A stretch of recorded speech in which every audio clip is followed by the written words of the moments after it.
हे प्रभु, हमें कृपा दे कि आज दिन भर के हमारे कार्य, हमारी इच्छाएं और हमारी योजनाएं तेरी पवित्र इच्छा के अनुसार पूरी हो और पूर्ण रूप से यीशु को प्यार करने और लोगों की सेवा तथा ईश्वर की महत्तर महिमा के लिए हो।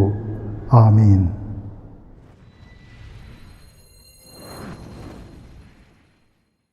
संत लूकस के अनुसार पवित्र सुसमाचार अध्याय 23 पद संख्याएं 35 से 43 तक।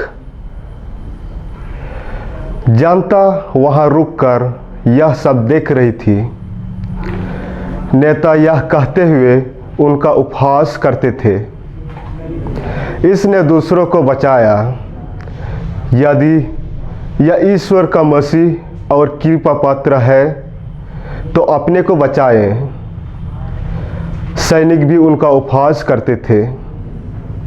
वे पास आकर उन्हें खट्टी अंगूरी देते हुए कहते थे, यदि तू यहूदियों का राजा हो तो अपने को बचा। यीशु के ऊपर लिखा हुआ था, यह यहूदियों का राजा है। क्रूस पर चढ़ाए हुए कुकर्मियों में से एक इस प्रकार यीशु की निंदा करते थे, तू मसीह है ना, तो अपने को और हमें भी बचा। पर दूसरे ने उसे डांट कर कहा, क्या तुझे ईश्वर का भी डर नहीं? तू भी तो वही दंड भोग रहा है।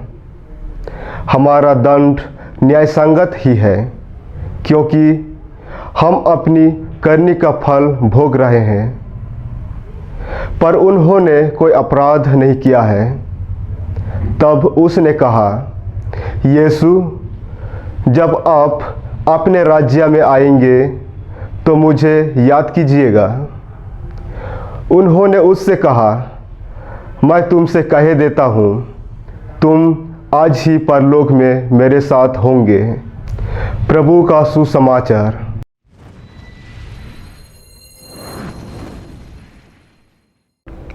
प्रिय भाइयों एवं बहनों, पूजन वर्ष के अंत में ख्रीस्त राजा का त्यौहार मनाया जाना एक खास अर्थ रखता है।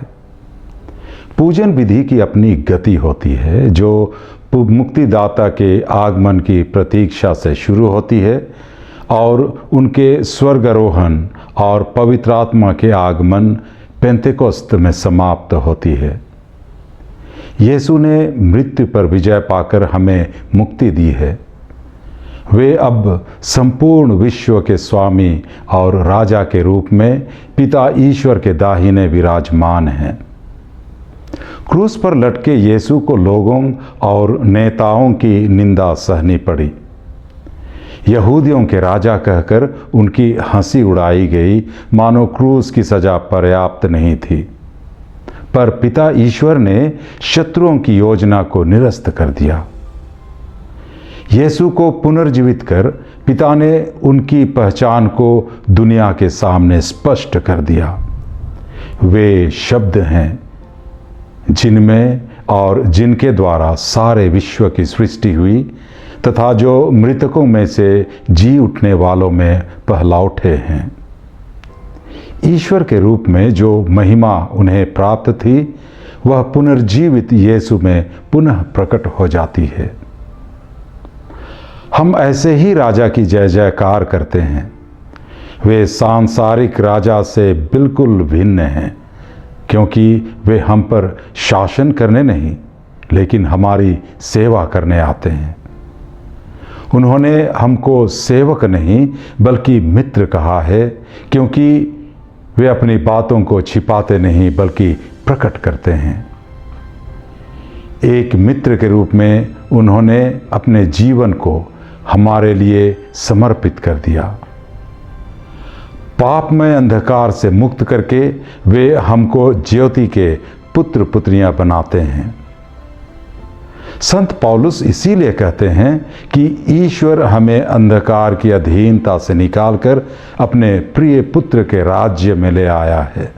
साथ में क्रूसित एक भले कुकर्मी ने पश्चाताप करते हुए यीशु से कहा, जब आप अपने राज्य में आएंगे तो मुझे याद कीजिएगा। यह सुनकर कि तुम आज ही परलोक में मेरे साथ होगे, वह अपने को मुक्त पाता है। वे हमारे लिए उदाहरण बने कि किस तरह हम भी पापों से मुक्त होकर ईश्वर के राज्य में प्रवेश कर सकेंगे।